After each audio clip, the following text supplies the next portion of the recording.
Assalamualaikum warahmatullahi wabarakatuh. Kami dari kelompok 3 akan mempresentasikan tentang progresivisme. Menurut istilah, progresivisme berasal dari kata progresif yang artinya bergerak maju. Dalam Kamus Besar Bahasa Indonesia disebutkan bahwa kata progresif diartikan sebagai ke arah kemajuan, berhaluan ke arah perbaikan sekarang dan bertingkat-tingkat naik. Dengan demikian, secara singkat, progresif dapat dimaknai sebagai suatu gerakan perubahan menuju perbaikan. Sering pula istilah progresivisme dikaitkan dengan kata progres, yaitu kemajuan. Artinya, progresivisme merupakan salah satu aliran yang menghendaki suatu kemajuan, yang mana kemajuan ini akan membawa sebuah perubahan. Pendapat lain menyebutkan bahwa progresivisme sebuah aliran yang menginginkan kemajuan secara cepat. Progresivisme selalu dihubungkan dengan istilah the liberal road to cultural, yakni liberal, bersifat fleksibel, toleran, dan bersikap terbuka, sering ingin mengetahui dan menyelidiki demi pengembangan pengalaman. Maksudnya, aliran progresivisme sangat menghargai kemampuan seseorang dalam upaya pemecahan masalah melalui pengalaman yang dimiliki oleh masing-masing individu. Progresivisme adalah suatu aliran dalam filsafat pendidikan yang menghendaki adanya perubahan secara cepat dalam praktik pendidikan menuju ke arah yang positif. Dengan kata lain, pendidikan harus mampu membawa perubahan pada diri peserta didik menjadi pribadi yang tangguh dan mampu menghadapi berbagai persoalan serta dapat menyesuaikan diri dengan kehidupan sosial di masyarakat. Oleh karena itu, progresivisme sangat menghendaki adanya pemecahan masalah dalam proses pendidikan. Saya Suci Anandawati, NIM 2081984 dari kelas Statistik PSC. Di sini saya akan menjelaskan mengenai sejarah progresivisme dan tokoh-tokoh aliran progresivisme. Yang pertama adalah sejarahnya. Pada awal munculnya progresivisme ini karena dilatar belakangi oleh ketidakpuasan masyarakat Amerika terhadap sistem pendidikan yang dianggap terlalu tradisional, sehingga cenderung otoriter dan hanya menjadikan siswa sebagai objek pembelajaran. Menurut Gutek, pada tahun 1974, aliran ini berdasarkan oleh semangat pembaharuan politik di Amerika Serikat pada abad ke-20. Gerakan ini dinamakan Gerakan Pembaharuan Politik Amerika Serikat. Sedangkan pendapat lain menyebutkan bahwasannya aliran ini sudah ada pada abad 19. Namun, banyak pendapat yang menyatakan bahwasannya aliran ini muncul pada abad ke-20 karena pada abad ke-19 aliran ini hanya muncul tapi tidak berkembang, sedangkan pada abad ke-20 aliran ini kembali muncul dan berkembang dengan pesat. Tokoh aliran progresivisme yang pertama adalah Johann Heinrich Pestalozzi. Beliau merupakan seorang pembaharu pendidikan dari Swiss pada abad ke-19. Beliau menyatakan bahwasanya pendidikan seharusnya lebih dari pembelajaran buku. Jadi pendidikan itu harus merangkul emosi anak secara emosional, kecerdasan, dan tumbuh anak. Pendidikan lama menurut beliau seharusnya dilakukan di sebuah lingkungan yang terikat secara emosional dan memberikan rasa aman kepada anak. Pendidikan tersebut seharusnya dimulai sejak dini dan melibatkan indera pada anak secara keseluruhan. Yang kedua adalah Sigmund Freud. Sigmund Freud adalah salah satu tokoh aliran progresivisme melalui kajian kasus histeria atau kasus gangguan pada syaraf. Beliau mengusut adanya asal-usul penyakit mental pada masa kanak-kanak. Orang tua yang otoriter dan lingkungan tempat tinggal anak sangat mempengaruhi kasus tersebut. Kekerasan, penindasan dapat menyebabkan penyakit syaraf pada anak, terutama dalam kasus seksual. Ini membuat anak trauma hingga dia dewasa. Berikutnya adalah Johann Deu. Johann Deu merupakan pelopor aliran progresivisme ini. Beliau menyatakan bahwasanya pendidikan progresivisme adalah langkah yang tepat untuk para penentang aliran tradisional. Johann Deu menghendaki adanya fleksibilitas demi memajukan pendidikan. Untuk tujuan itu, menurut Johann Deu, pendidikan harus bersikap demokratis, dan untuk mencapai demokratis pendidikan diperlukan modal yang sangat besar, sehingga bisa dikatakan bahwa Johann Deu sangat mendukung terhadap program-program kapitalisme. Berikut adalah kata-kata dari Johann Deu. We still find I few put forth as and to between democracy and capitalism, which has a psychology foundation and temper.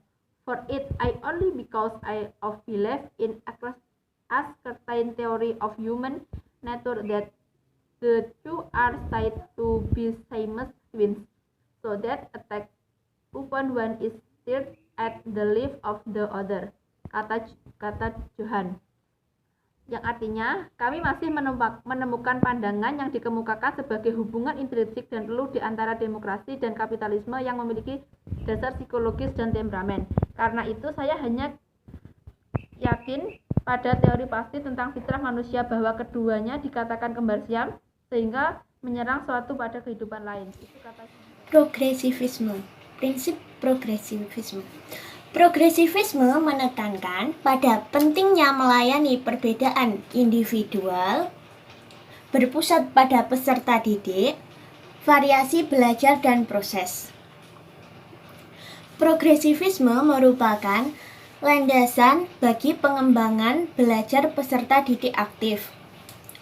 Filsafat progresif sendiri berpendapat bahwa pengetahuan yang benar pada masa kini belum tentu benar di masa mendatang. Sehingga untuk membekali peserta didik dalam menghadapi masa depan yang belum diketahui adalah dengan membekali mereka strategi-strategi pemecahan masalah agar mereka mampu menghadapi berbagai persoalan, tantangan-tantangan baru, dan mampu menemukan kebenaran-kebenaran yang relevan. Prinsip progresivisme sendiri muncul dalam reaksi terhadap pendidikan tradisional yang masih menekankan pada metode formal pengajaran. Pada dasarnya, prinsip progresivisme ini menekankan pada 1. Proses pendidikan berawal dan berakhir pada peserta didik. 2. Peserta didik adalah sesuatu yang aktif, bukan pasif. 3. Peran guru hanyalah sebagai fasilitator, pembimbing dan pengarah. 4. Sekolah harus menciptakan kondisi yang kooperatif dan demokratif. 5. Aktivitas pembelajaran lebih berfokus pada pemecahan berbagai masalah yang ada. Nur Octavia, saya akan menjelaskan tentang ciri-ciri progresivisme. Yang pertama, pendidikan itu dianggap mampu mengubah dalam arti membentuk kebudayaan baru. Yang kedua, percaya bahwa manusia itu sebagai subjek yang mampu menghadapi dunia dengan skill dan kekuatan mandiri. Yang ketiga, progres menjadi inti perhatian yang mengembangkan kemajuan. Yang keempat, progresivisme itu merupakan satu filsafat transisi antara dua konfigurasi kebudayaan yang besar. Yang kelima, progresivisme dianggap sebagai ajaran filsafat yang dapat digolongkan ke hal positif maupun hal negatif. Saya Lutfi Kurnia, NIM 208190773. Selanjutnya, saya akan menjelaskan tentang implikasi filsafat progresivisme terhadap pendidikan. Menurut progresivisme, proses pendidikan ada dua, yaitu dari segi psikologis dan sosiologis. Dari segi psikologis, pendidik harus mengetahui apa saja yang harus dikembangkan kepada anak didiknya. Sedangkan dari segi sosiologis, pendidik harus tahu kemana anak didik itu akan dibimbing atau dikembangkan. Pendidik dalam menjalankan tugasnya dalam praktek pendidikan berpusat pada anak didiknya karena memiliki peran sebagai fasilitator, motivator, dan konselor dalam belajar. Seorang guru perlu memiliki pemahaman yang baik tentang bagaimana memahami sifat atau karakter siswa dan teknik-teknik memimpin perkembangan siswa, serta memiliki kecintaan kepada siswa agar dapat melaksanakan perannya sebagai pendidik dengan baik. Dalam prinsip-prinsip pendidikan, peranan guru tidak secara langsung, akan tetapi memberi petunjuk kepada siswanya. Kebutuhan dan minat siswa akan menentukan apa yang mereka pelajari serta memberi keleluasaan kepada siswa untuk merencanakan pengembangan dirinya. Dan guru wajib filsafat progresivisme. Kelebihan filsafat progresivisme yang pertama yaitu nilai-nilai yang dianut bersifat fleksibel terhadap perubahan. Yang kedua, toleran dan terbuka. Yang ketiga, anak didik diberikan kebebasan. Yang keempat, menjadikan anak didik yang berkualitas dan menjadi generasi penerus bangsa yang berkompeten. Adapun kekurangan filsafat progresivisme yaitu lebih menekankan pada pendidikan individu. Yang kedua, kelas sekolah dibuat-buat dan tidak wajar. 3. Progresivisme bergantung pada minat dan spontanitas. 4. Peserta didik merencanakan sesuatu sendiri. 5. Tidak bertanggung jawab terhadap tugas-tugas yang telah dikerjakannya. Sekian presentasi dari kelompok kami. Apabila ada kurang lebihnya, kami mohon maaf. Wassalamualaikum warahmatullahi wabarakatuh.